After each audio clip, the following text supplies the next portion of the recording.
Halo teman-teman semua, welcome back to Diagnosa. Sebelumnya perkenalkan nama aku Diven, aku merupakan mahasiswa psikologi angkatan 2021.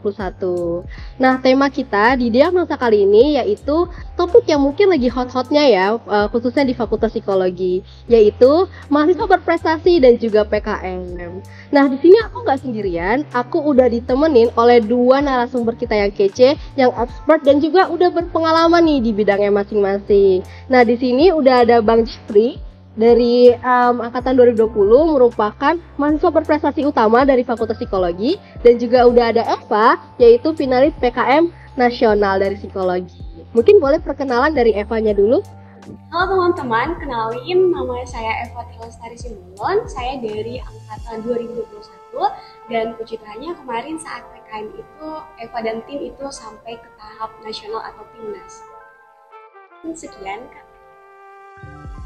Oke, mungkin kalau dari saya perkenalkan, halo teman-teman, saya Jeffrey Angkasa, angkatan 2020, dan pada kegiatan mahasiswa berprestasi tahun lalu 2023, saya diberikan kesempatan untuk mewakili Fakultas Psikologi untuk melaju ke tahap universitas, dan puji Tuhannya juga diberikan kesempatan untuk menjadi mahasiswa berprestasi dengan kategori capaian unggulan 2. Oke, terima kasih. Mungkin dari Bang Jeffrey sama Kak Eva boleh kali untuk menceritakan sedikit aja apa sih itu MAPRES, apa sih itu PKM. Mungkin ada teman-teman yang belum tahu nih ya, terutama maba-maba gitu. Mungkin boleh sekilas aja ceritain apa sih itu MAPRES, apa itu isi PKM. Mungkin boleh dari Bang Jeffrey dulu.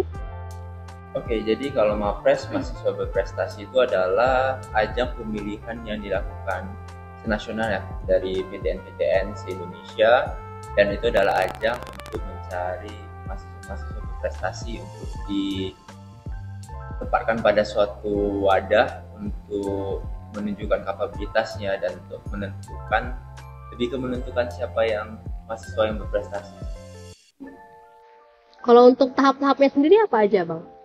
Oke, kalau tahapnya MAPRES dari fakultas tadi dulu. Kalau untuk psikologi karena tidak memiliki prodi lain, jadi langsung psikologi, kemudian menuju ke tahap universitas, kemudian juga akan setelah menjadi mahasiswa berprestasi pertama mewakili USU itu akan lanjut ke tahap ke Sumatera Utara, ke tahap regional Sumatera Utara, kemudian untuk nasional se-Indonesia untuk bersaing dengan provinsi-provinsi lain. Wah, cukup kompleks ya teman-teman. Berarti emang butuh effort yang lumayan besar gitu untuk menjadi mahasiswa berprestasi, dan itu keren banget ya. Dan mungkin boleh lanjutnya ke PKM. Oke, luar biasa dari Bang Jeffrey. Kalau dari PKM itu singkatannya. Nah, kepanjangannya itu program kreativitas mahasiswa. Nah, bagi teman-teman nih yang suka lakuin riset-riset gitu, coba PKM gitu. Nah, di PKM tuh riset kayak psikologi ya enggak hanya itu aja, kayak di PKM tuh ada 8 bidang. Misalnya contohnya teman-teman mau berwirausaha gitu boleh, mau ke bagian pengabdian masyarakatnya juga boleh, pokoknya ada pembagian bidangnya. Jadi teman-teman kalau pengen lakuin riset dan didanai pemerintah langsung nih, just langsung daftar PKM aja gitu. Maksudnya tuh worth it banget bagi mahasiswa. Oke, nah kita sekarang udah tahu nih apa sih itu pengertian dari MAPRES, apa sih pengertian itu dari PKM. Nah, kira-kira nih Bang, Kak, apa aja sih strategi gitu ya untuk mencapai ke sana? Kan tadi effortnya butuhnya besar gitu ya. Apa sih strategi atau kayak tips and tricks gitu biar bisa mencapai jadi MAPRES dan PKM nasional? Mungkin boleh dari Bang Jeffrey. Oke. Kalau untuk mencapai mahasiswa berprestasi sesuai namanya, mahasiswa berprestasi artinya bagi teman-teman mahasiswa baru maupun masih di semester awal yang memiliki tujuan untuk menjadi atau mencapai di tahap universitas, regional ataupun nasional, harapannya juga sudah mempersiapkan diri sejak awal. Artinya memang harus sudah bercoba untuk mengikuti lomba-lomba, memiliki berbagai prestasi, karena yang dilombakan di sana adalah prestasi-prestasi yang sudah dimilikinya sejak semester 1. Jadi mungkin itu harus dipersiapkan terlebih dahulu. Kemudian juga karena mahasiswa berprestasi itu menggunakan bahasa asing, bahasa Inggris, jadinya teman-teman mahasiswa baru juga sudah boleh mempersiapkan dirinya dengan berlatih bahasa Inggris. Oke, berarti tadi kalau aku highlight berarti nilai ya Bang, dari IPK-nya sendiri dan juga bahasa Inggris yang harus dipersiapkan untuk menjadi mahasiswa berprestasi. Oke, mungkin boleh next ke PKM? Oke, kalau strateginya tuh yang pertama tuh rajin-rajin cari info. Karena di media sosial terutama di USU tuh ada di Prologumi. Nah, aku tuh dulu tuh kalau ada info-info lomba gitu dari situ semua, jadi aku follow segalanya gitu. Terus ada info, wah PKM ini apaan? Jujur aku nggak tahu itu apa PKM, terus dibaca-baca, ikuti, cari tim minimal segini. Terus aku cari-cari tim juga gitu kan, terus riset-riset kayak apa aja yang perlu dipersiapkan gitu kan. Nah setelah itu kita cari ide. Kalau terkhusus aku kemarin tuh fokusnya di sosial humaniora gitu ya, jadi kayak fokusnya tuh untuk riset untuk sosial gitu, jadi lebih ke budayanya sih. Jadi butuh proses untuk mencari ide sebenarnya gitu, jadi itu pentingnya tim juga gitu. Jadi strategi yang pertama tuh rajin-rajin cari info, cari juga teman atau tim yang sama-sama pengen grow atau berkembang bareng gitu loh, nggak hilang timbul gitu. Pokoknya ada effort untuk ini kita mau ngadain itu kan 1 tahunan tuh kalau tahap-tahapnya gitu. Jadi sebisa mungkin jangan hilang timbul, pokoknya timnya tuh bisa dipercaya gitu. Terus selanjutnya adalah rajin-rajin juga tanya-tanya cutting-cutting yang lolos sebelumnya gitu, strateginya gimana sih, atau apa sih yang perlu dipersiapkan lagi gitu. Terus juga rajin baca jurnal, ya gimana ya, karena semua itu kan riset gitu kan, jadi segala hal harus dengan sumber yang tepat gitu. Jadi rajin juga untuk cari-cari jurnal, terus rajin juga dan pandai-pandai memilih dosen pendamping gitu, jadi dosen yang mau mengayomi, mau mengajari gitu, dan kita bisa ada kedekatan gitu dengan dosennya gitu, nggak ada kayak pembatasnya gitu sih. Apalagi kalau di universitas kita ya, di USU nih untuk PKM tuh kayak ada nilai lebih maksudnya tuh sangat diprioritaskan gitu, jadi nggak usah takut atau gimana, karena USU tuh kayak memberikan wadah yang sangat wadah untuk berkembang untuk kita gitu. Apa yang kita butuhkan semua tuh disediain gitu, jadi jangan takut gitu, coba segala hal gitu sih kalau dari saya Kak Yvette. Oke, berarti kita tuh nggak boleh mager cari informasi, harus cari teman yang satu visi juga, dan juga jangan takut untuk mencoba juga ya Kak Eva pastinya. Oke, bagus sekali. Oke, nah kalau boleh tahu sih apa motivasi utama gitu, kenapa sih kakak dan abang ini pengen jadi Mapres, pengen jadi PKM, apa sih motivasi awalnya? Kalau boleh tahu dari Bang Jeffrey dulu. Oke, kalau motivasi awalnya sebenarnya sama juga dengan Eva ya. Saya sebelumnya juga belum pernah tahu apa itu mahasiswa berprestasi, dan sebenarnya tahun lalu juga ada sosialisasi tentang mahasiswa berprestasi ya. Namun saya ikut tapi tidak terlalu intuit ya, tidak terlalu tertarik sebenarnya. Tetapi setelah berjalan waktu membaca juga kan ada paduan-paduannya, kemudian saya juga melihat ternyata ajang Mapres ini cukup sangat prestisius dan juga cukup sangat bisa membantu diri kita sendiri. Dan maka dari itu, kalau dari motivasi saya tentunya adalah untuk belajar ya, belajar, dan kebetulan juga di Mapres bisa bertemu dengan teman-teman baru yang juga lebih hebat lagi, jadi kesempatan belajar. Kalau untuk alasan mungkin lebih ke ingin coba-coba sih sebenarnya di awal, namun butuhnya, tetapi meskipun coba-coba tetap harus full effort ya, harus selalu berjuangkan yang terbaik. Berarti ingin mengembangkan diri menjadi lebih baik lah gitu ya Mbak. Mungkin dari Kak Evanya? Oke, kalau bicara mengenai motivasiku sejujurnya tuh pengen jalan-jalan gitu, pengen jalan-jalan ke Pulau Jawa gitu. Soalnya kalau Timnas itu kan ini PKM nih, di puncaknya itu kan Timnas. Jadi di situ tuh pertemuan dari setiap berbagai universitas yang ada di Indonesia, perwakilannya gitu di bidang PKM itu gitu. Nah, jadi selain jadi Timnas itu ganti-ganti terus kotanya, dan kemarin terakhir 2023 itu di Bandung gitu, di Unpad gitu. Nah dulu tuh sejujurnya aku tuh pengen psikologi di Unpad kan, soalnya aku anak saintek gitu. Tapi ya gitulah, Tuhan nggak menghendaki gitu kan, atau aku aja yang nggak worth atau nggak tahu gitu. Jadi walaupun jadi aku tekadnya ya walaupun aku nggak belajar di situ, aku pengen ke Unpadnya melihat psikologinya sebagus apa juga gitu kan. Nah jadi selain itu motivasiku yang lain tuh juga pengen ketemu sama teman-teman berbagai universitas yang ada di Indonesia. Kayak karena kan kalau top 3 tuh kayak di olu-olukan gitu lah kan, kayak ngerasa kita kita memang terbaik juga gitu, tapi kayak ngerasa stereotipnya tuh orang-orang Jawa tuh lebih wow gitu kan. Nah setelah saya terkhususnya tuh udah ketemu sama orang-orang di situ, USU tuh nggak jauh beda gitu. Maksudnya USU juga mampu bersaing. Pertama tuh dalam hal public speaking. Kalau aku lihat terkhususnya di psikologi tuh hebat-hebat public speakingnya gitu. Terus bagaimana cara mereka berbaur gitu, bagaimana riset mereka gitu. Kayak kita tuh nggak tertinggal ternyata gitu. Kita tuh mampu bersaing dengan mereka di nasional gitu.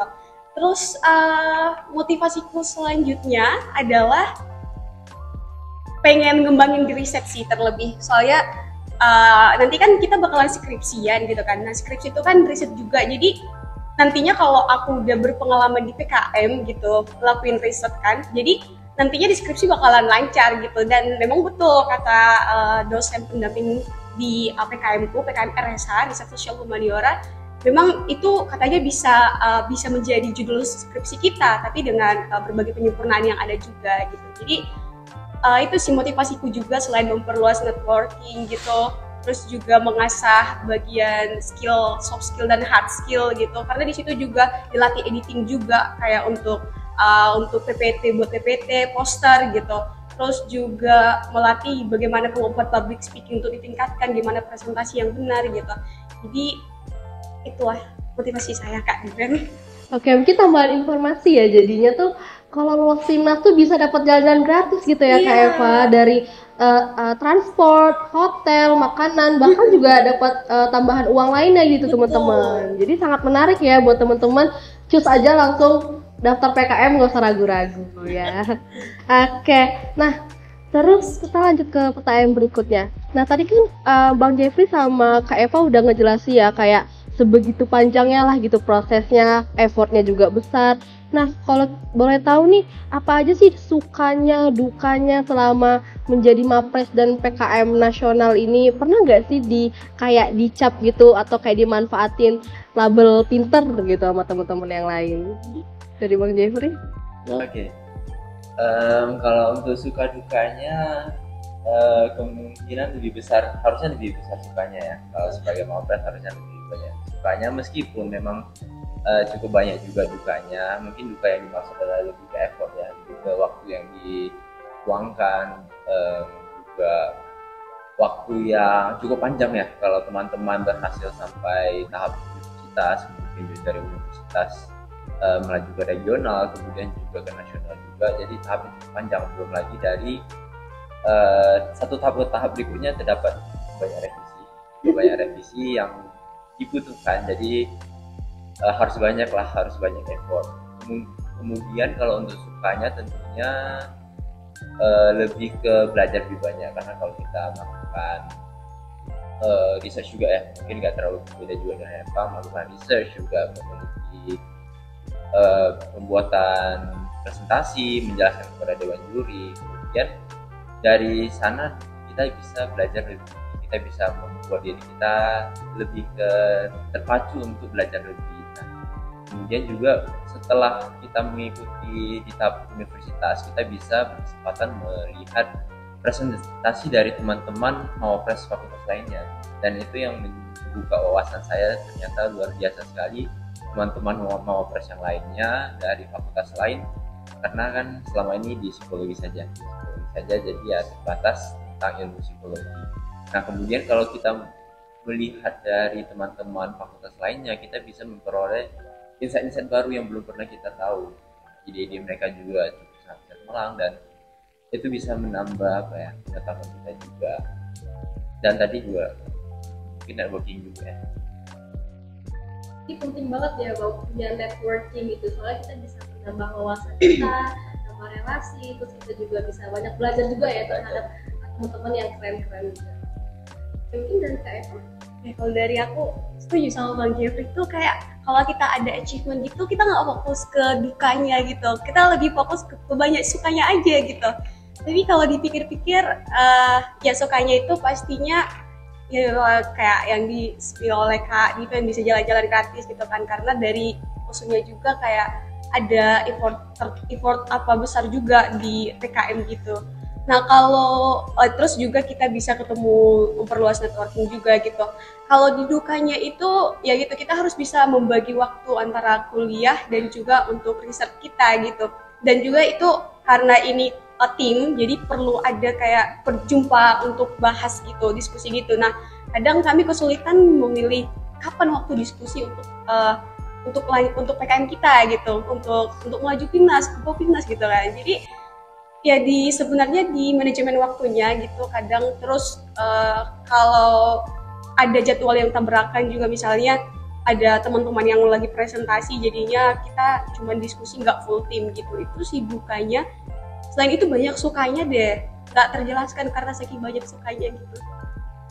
Oke, jadi lebih banyak sukanya gitu daripada dukanya. Oke, nah tadi kan aku sempat dengar ya dari Bang Jeffrey sama Kak Eva juga mention mengelola waktu gitu ya. Yang dukanya, salah satu dukanya pasti waktunya banyak tersita gitu ya. Nah, gimana sih cara mengelola waktu ketika Bang Jeffrey dan Kak Eva ini menjalani proses Mapres dan PKM itu pasti kan kita juga pasti ada tugas-tugas, ada presentasi di kuliah.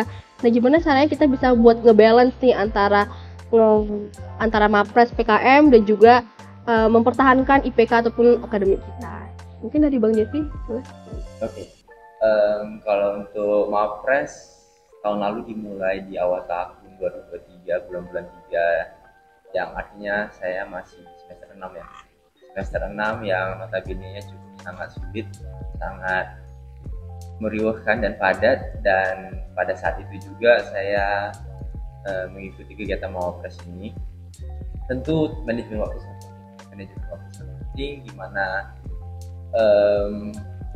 Mapres mungkin agak beda dengan PKM karena Mapres lebih pendek ya durasinya. Kalau PKM dia lebih berkelanjutan, lebih panjang proses researchnya. Kalau untuk Mapres mungkin makan waktu sebesarnya 2 bulan, 3 bulan saja kalau sampai universitas, dan 2 regional ya paling setengah tahun saja. Nah namun tetap ketika rentang waktu tersebut harus berkuliah dan kemudian juga menyiapkan research yang cukup menyita waktu banyak, karena satu sisi itu individu, kalau mau Mapres itu individu, jadi semuanya dikerjakan sendiri. Namun juga tetap tentunya juga dibantu oleh Mapres sebelumnya, tahun sebelum saya, dan juga dibantu oleh dosen juga. Mungkin untuk membagi waktu harus menentukan fokus, jadi harus apabila ada deadline atau presentasi kuliah besok atau hari ini atau dalam seminggu ini, tentunya kita harus menuntaskannya. Kita harus siap dulu. Kemudian kalau kita sudah mendekati masa presentasi di fakultas maupun di universitas, ya mungkin fokusnya condong ke sana. Dan kemarin juga kebetulannya presentasi di fakultas itu tepatan dengan UTS ya. Dan UTS juga, nah jadinya mungkin ada setelah UTS kan ada sedikit jeda yang bisa digunakan untuk persiapan untuk UTS. Oke, berarti penting banget ya Bang untuk menentukan skala prioritas kita dan juga memperhatikan timeline yang paling dekat gitu ya. Jadi tidak ada yang terlewat ya. Oke, kalau itu tips dari Bang Jeffrey. Kalau dari Kak Eva sendiri gimana Kak? Kalau dari saya nggak jauh beda sama Kak Bang Jeffrey gitu ya, penting skala prioritas gitu. Dan yang paling penting aku nggak saranin teman-teman buat pilih-pilih kawan, tapi ada pentingnya ada circle, maksudnya circle yang sama-sama untuk membangun gitu. Jadi cari teman yang memang membantu teman-teman untuk berkembang gitu, sama-sama ada motivasi untuk belajar gitu. Jadi kalau ada sesuatu yang kelupaan pasti diingetin gitu. Eva ini misalnya, Eva ini kamu belum siap loh, tugasnya belum dikumpul di draft gitu kan. Jadi ya kita kebantu sama adanya teman kita gitu. Maksudnya kembali lagi aku nggak suruh kalian pilih-pilih kawan, tapi penting teman-teman itu punya circle khusus yang sama-sama membangun gitu. Jadi bisa ingetin jadwal teman-teman, bisa bantu-bantu misalnya ada waktu teman-teman nggak bisa masuk kelas karena researchnya gitu kan. Jadi boleh tanya tadi di kelas gimana gitu kan. Jadi nggak ada yang ketinggalan, walaupun kita nggak hadir tapi kita tahu apa aja yang dipelajari, apa aja tugas-tugas kita gitu. Nah itu kalau untuk manajemen waktunya, untuk dari aku gitu, penting teman kelompok belajarmu gitu, dan juga skala prioritas kayak saran Bang Jo. Oke, jadi itu ya teman-teman tips dalam memanajemen waktu antara MAPRES, PKM, dan juga memaintain kegiatan akademik kita. Nah, kalau tadi kan kita udah banyak ya Bang Kak ngebahas MAPRES dan juga PKM. Nah, sekarang aku mau tanya dong, dari Abang Kakak sendiri ikut organisasi nggak? Ikut. Nah, oke. Pasti organisasi itu nggak kalah sibuknya juga kan ya Bang Kak? Nah, gimana sih cara Abang Kakak itu menyeimbangkan antara kegiatan akademik dan juga organisasi?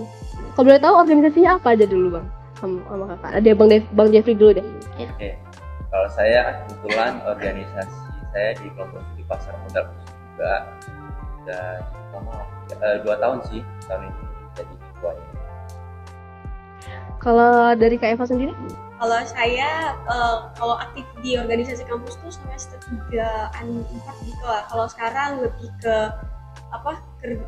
organisasi atau volunteer yang remote gitu. Jadi kerja WFH. Nah, untuk nge-balance antara dua kegiatan itu sama ke akademik gimana tips dari Bang Jeffrey? Oke. Kalau tadi Eva mulai dari semester 3 ya, sudah cukup awal. Kalau saya pribadi cukup menyesal kenapa mulai aktif organisasi di semester 3. Di semester 5 baru mulai mengikuti organisasi.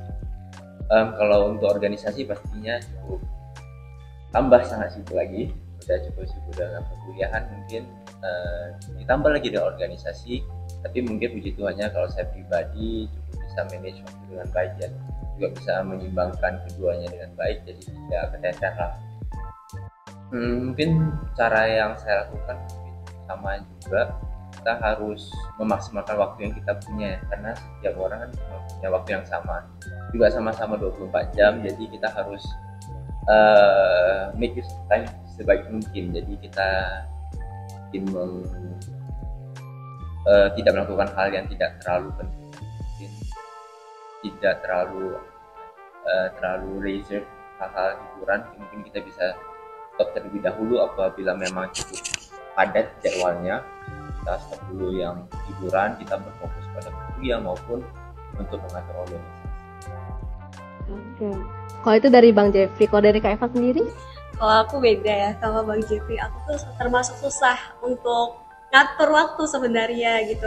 Jadi aku juga mudah lelah gitu. Jadi dulu waktu semester 3-4 gitu, waktu fokus organisasi di kampus itu capek. Kayak untuk kuliah besoknya tuh kayak nggak ada semangat gitu. Kayak karena lebih susah manage waktu gitu. Jadi itu sebabnya akhirnya aku mikir gini, kayaknya aku nggak bisa deh kayak organisasi dalam kampus, aku harus coba yang remote gitu, kerja dari rumah gitu. Dan aku saranin juga teman-teman selain dalam kampus, coba deh cari yang volunteer atau internship remote gitu. Soalnya menurutku itu worth it untuk dicoba. Jadi teman-teman bisa kerja kapanpun, itu juga meetingnya juga bisa melalui Zoom gitu. Jadi kapan dia fleksibel waktunya gitu. Jadi aku bisa ngatur nanti malam bisa gitu, atau rapatnya gini lagi ngerjain sambilan gitu. Sebenarnya nggak bagus juga, tapi sambilan ngerjain tugas kuliah juga bisa rapat gitu.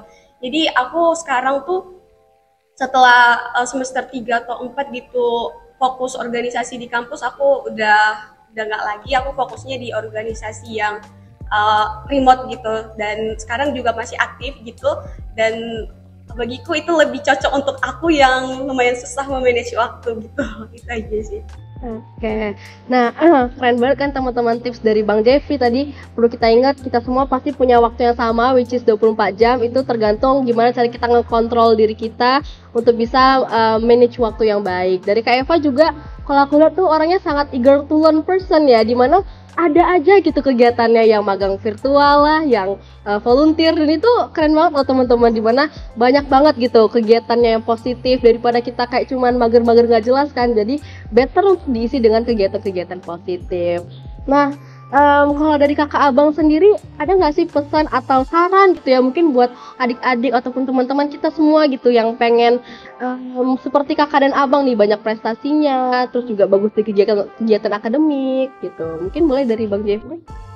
Oke, kalau dari saya saran untuk mahasiswa baru atau teman-teman, mungkin yang pertama kita, terutama untuk maba sih, ketika teman-teman baru masuk kuliah, maka dari itu adalah momen atau kesempatan teman-teman untuk mulai berfokus menentukan tujuan teman-teman, karena setiap orang memiliki tujuan yang berbeda ya, setiap orang memiliki plan yang berbeda. Jadi teman-teman sudah harus bisa menentukan bagaimana menjalani masa perkuliahan ini, apa saja yang mau dilakukan dan apa saja yang ingin dicapai. Nah, kalau misal teman-teman ingin mencapai pengalaman organisasi yang banyak, maka dari semester awal juga teman-teman sudah harus mengikuti berbagai kegiatan, dan tentunya juga di semester awal harusnya tidak terlalu padat ya.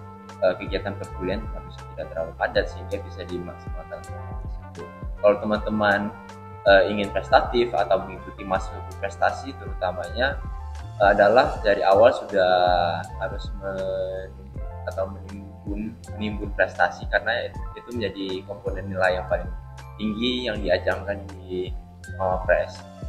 Kemudian teman-teman juga saya sarankan, meskipun ada perkuliahan yang cukup sangat padat, teman-teman juga harus mencari kegiatan lainnya. Tadi juga seperti apa ya, ada kegiatan magang dan lain sebagainya, itu juga sangat membantu teman-teman dalam pengalamannya. Kemudian juga teman-teman harus balik lagi sih ke memaksimalkan waktunya, jangan menyia-nyiakan waktunya pada hal-hal yang mungkin bisa didahulukan untuk yang lebih penting. Oke, dari KFV sendiri? Kalau dari aku sama, semester awal tuh fokus IPK, ningkatin IPK gitu loh. Karena mata kuliahnya tuh masih ya lumayan lah gitu kan. Jadi aku kadang kayak ada perasaan nyesel juga, soalnya semester 1-2 tuh kami kan angkatan COVID ya, angkatan online gitu kan. Jadi nggak serius belajarnya gitu ya, meski nggak turun-turun amat nilainya, tapi kayak nggak sesuai ekspektasi di awal gitu. Jadi saranku buat mahasiswa baru nantinya atau teman-teman yang lainnya, IPK-nya jangan sampai menurun lah, tingkatin terus, karena itu juga penting buat masa depan teman-teman nantinya. Nah, aku juga orangnya tuh suka mencoba hal baru gitu, jadi boleh, karena kita kan udah offline, boleh semester 1 atau coba-coba organisasi gitu, karena itu penting buat CV teman-teman nantinya gitu, untuk peluang kerja nantinya. Boleh dicoba organisasi, coba aja semuanya, mana yang cocok gitu, karena kita harus menggunakan segala peluang. Kalau dari aku ya, tergantung teman-teman juga gitu, perspektif teman-teman gimana gitu. Jadi tapi fokus utamanya tetap kuliah ya, fokus coba-coba segala hal yang ada aja, jangan kayak seperti yang dibilang Bang Jeffrey itu, jangan sia-siakan waktu yang ada gitu. Terus yang selanjutnya sering-sering cari informasi lomba, informasi kegiatan apapun gitu, follow semua sosial media kampus kita, terkhususnya USU gitu, karena banyak informasi beasiswa juga banyak juga dikasih gitu kan, informasi lomba juga banyak gitu. Nah, coba aja semuanya gitu, jangan pernah takut mencoba, gagal urusan belakang gitu, cobain aja, nanti kita bisa belajar dari pengalaman yang ada gitu. Terus cari circle atau teman untuk tumbuh bareng gitu, bukan teman yang malah menjauhkan teman-teman dari tujuan awal teman-teman yang udah teman-teman tetapkan gitu. Cari teman yang sama-sama bisa bertumbuh bareng gitu sih. Mungkin cukup sekian kalau dari saya Kak Eva. Oke, nah dari kalau yang bisa aku point out gitu dari Kak Eva dan Bang Jeffrey, itu adalah sedini mungkin tuh harus memanfaatkan waktu yang ada gitu ya. Bahkan dari maba itu kalau bisa aktif aja gitu, organisasi di luar kampus, tapi jangan lupa juga untuk mementingkan akademik kita, which is itu adalah IPK kita. Kalau bisa dari semester 1 tuh karena belum terlalu berat juga kan mata kuliahnya, itu ngambis aja seambis-ambisnya gitu, karena itu akan berguna banget untuk CV kita, untuk ke depannya nanti gitu. Nah, mungkin segitu aja gitu ya teman-teman, nggak terasa gitu ya Bang Kak, kita udah ngobrol banyak banget, dapat insight baru juga dari Kakak Abang. Sebelumnya makasih banget ya Kak Abang udah mau share pengalamannya, tips and triknya pastinya aku yakin banget ini bakal berguna juga buat aku dan juga buat teman-teman.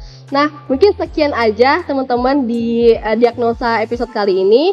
Aku Diven sebagai MC pamit undur diri dan see you. Bye.